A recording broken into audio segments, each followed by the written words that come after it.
మరొక breaking అంతోంది. Medak MP Raghunandan Rao hot comments చేశారు. KCR పై ED case నమోదు చేసింది అని రఘునందన్ కమెంట్ చేశారు. కేసీఆర్ కోసం ఈడీ అధికారులు వచ్చారని అన్నారు. కేసీఆర్, హరీష్ రావు, వెంకట్రామిరెడ్డిలకు ముందుంది ముసళ్ల పండగ అంటూ రఘునందన్ కమెంట్ చేశారు.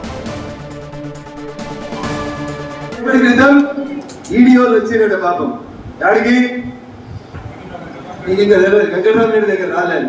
అది చిన్నది పక్షి.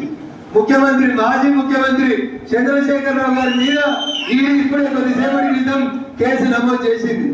అదే సినిమాలో చిరంజీవి చెప్తాడు, ఏం చెప్తాడు? In front there is crocodile festival.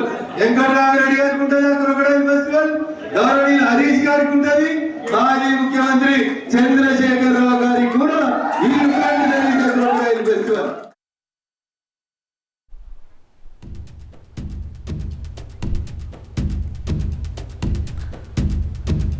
Medak MP Raghunandan Rao hot కమెంట్లు చేశారు. కేసీఆర్ పై ఈడీ కేసు నమోదు చేసింది అని రఘునందన్ అన్నారు. కేసీఆర్ కోసం ఈడీ అధికారులు వచ్చారు అని రఘునందన్ అంటున్నారు. కేసీఆర్, హరీష్ రావు, వెంకట్రామిరెడ్డిలకు ముందుంది ముసళ్ల పండగ అని రఘునందన్ అన్నారు.